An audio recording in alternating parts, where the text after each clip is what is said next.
Hello అండి. మోకాలు నొప్పులు ఉన్నాయి మీకు? మోకాలు నొప్పులు ఉంటే గనక మన ముందు ఉన్న ఏకైక మార్గం పీఆర్పీ. అందరికీ తెలిసిందే కదా!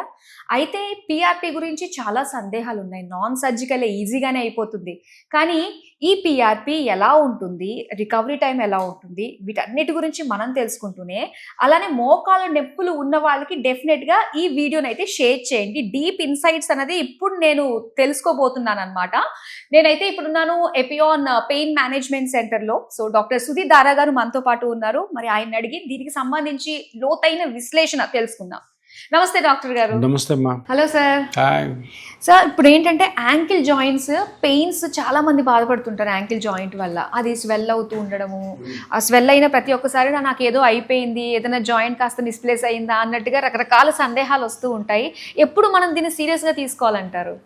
యాంకిల్ జాయింట్ చాలా అరుదుగా కనపడుతుంది. రేర్, మోకాల్లాగా స్పైన్ లాగా షోల్డర్ లాగా ఉండదు. సో ఎందుకంటే బేసిక్గా బరువునంతా కూడాను మేజర్ జాయింట్ తీసుకునేది మోకాలు. సో దాని తర్వాత యాంకిల్ వస్తుంది. యాంకిల్ జనరల్గా పెయిన్ రావడానికి రెండు కారణాలు. ఒకటి ఇంజురీ, ట్విస్ట్ అయ్యి, దెబ్బ తగిలి, యాక్సిడెంట్ అయ్యి, ఎవరైనా తొక్కి, సో ఇట్లాంటి ఇంజురీస్తో వస్తే స్పోర్ట్స్ ఇంజురీలు వస్తాయి. రెండోది ఆర్థరైటిస్, అంటే ఓల్డ్ ఏజ్, 60-65 దాకా మోకాలు అరుగుతుంది. కొంతమంది మోకాలు అరగకుండా ఓన్లీ యాంకిల్ కూడా రావచ్చు, ఆర్థరైటిస్, యాంకిల్ ఆర్థరైటిస్ అంటాం. ఈ రెండు కారణాలు. ముఖ్యంగా దెబ్బ తగిలితే యాంకిల్ జాయింట్, యాంకిల్ నుంచి పెయిన్ వస్తుంది. యాంకిల్ చుట్టూ, యాంకిల్ అన్నది ఇది చూసారా, ఇది పాదం, ఇదేమో లెగ్ బోన్స్, ఇదేమో పాదం. పాదంలో చాలా బోన్స్ ఉంటాయి, దగ్గర 20-25 చిన్న బోన్స్ ఉంటాయి. ఈ బోన్స్ అన్ని కలిపి ఈ లెగ్ బోన్స్ కనెక్ట్ చేసేదే యాంకిల్ జాయింట్. సో కొంచెం కాంప్లికేటెడ్ స్ట్రక్చర్, ఎందుకంటే ఇది బరువును మొత్తం మోస్తుంది కదా.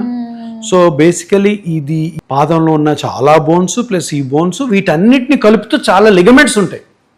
చూడండి ఎన్ని లిగమెంట్స్, ఇదొక లిగమెంట్, ఇదొక లిగమెంట్, ఇదొక లిగమెంట్, ఈ సైడ్లో ఒక లిగమెంట్, వెనకాల ఒక లిగమెంట్, ఈ పక్క ఒక లిగమెంట్. సో ఎప్పుడైతే యాంకిల్లో ఇంజరీ జరిగిందో ఈ లిగమెంట్స్ ఏమన్నా కట్ అయి ఉండొచ్చు. మోకాల్లాగా 90% మోకాలు నొప్పికి గుజ్జే కారణం, యాంకిల్ అట్లుండదు.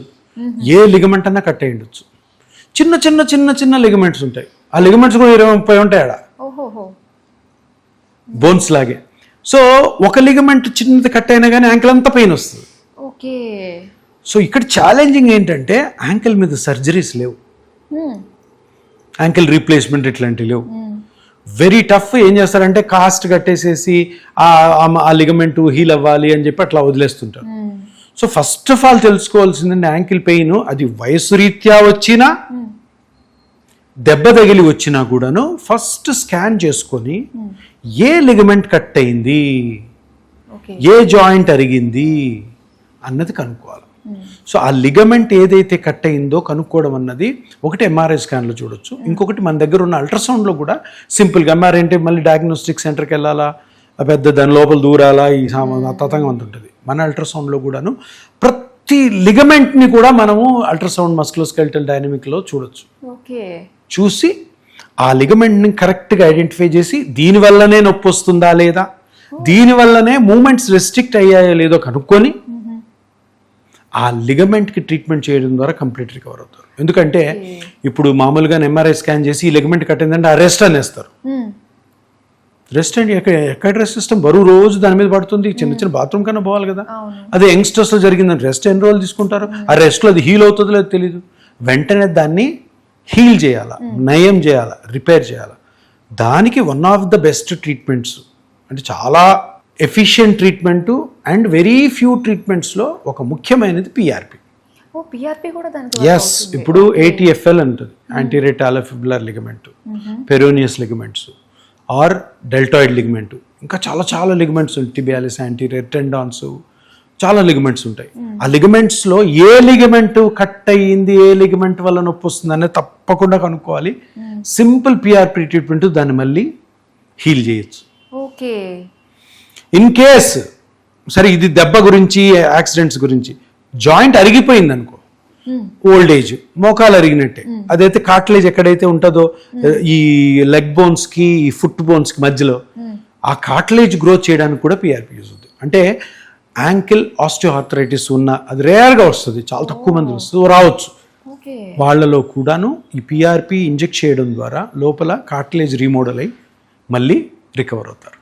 దీనికి ఈ ఈ ఈ ట్రీట్మెంట్స్ నాన్ సర్జికల్ తప్ప సర్జరీస్ చాలా చాలా చాలా అరుదుగా ఉన్నాయి, లేవని చెప్పుకోవచ్చు. ఓ. సో యాంకిల్లో చాలా ఇంపార్టెంట్ ఏంటంటే ఏ స్ట్రక్చర్ డ్యామేజ్ అయింది, అవి చిన్న చిన్న లిగమెంట్స్ ఉంటాయి కాబట్టి అది కనుక్కోవడం అన్నది స్కిల్.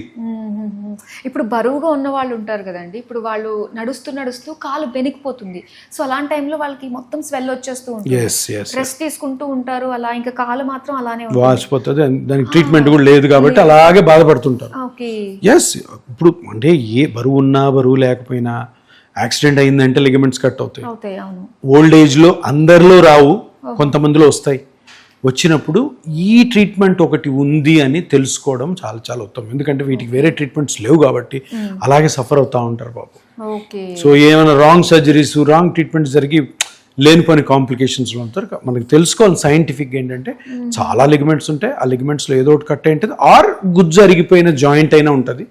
ఈ రెండింటి కూడా పిఆర్పి కూడా ఒక మంచి ఒక ఎఫిషియన్సీ ఉన్న ట్రీట్మెంట్ అని తెలుసుకోవాలి. ఓకే. ట్రీట్ చేయలేని ప్లేస్ కూడా పిఆర్పి తోటి ట్రీట్మెంట్ అవుతుంది అన్నమాట. ఎగ్జాక్ట్లీ. చాలా బాగుందండి, చాలా ఈజీగా అండ్ నాన్ సర్జికల్గా పిఆర్పి ఉంది. సో మరి చూసారు కదండి, మరి మీకు కూడా ఇలాంటివి ఎవరన్నా తారసపడినప్పుడు ఇక్కడ ప్రాబ్లం ఉంది, నాకు యాంకిల్ జాయింట్ పెయిన్ వస్తుంది, స్వెల్ అయిపోయింది, ఇలాంటప్పుడు డెఫినెట్గా కన్సల్ట్ అవ్వాల్సింది డాక్టర్ దగ్గరికి. సో ఎక్కడ పెయిన్ వస్తుంది, ఏ వస్తుంది, మన వీడియోస్ అన్నీ చూస్తే మనకు ఆల్రెడీ మన సుదీప్ ధారా డాక్టర్ గారు చాలా ఒక అవేర్నెస్ వీడియోస్ కల్పించారు మనకి. సో అవన్నీ క్వశ్చన్స్ డాక్టర్ని అడిగిన తర్వాత పిఆర్పికి ప్రొసీడ్ అవ్వండి. Thank you so much doctor గారు. నమస్కారం.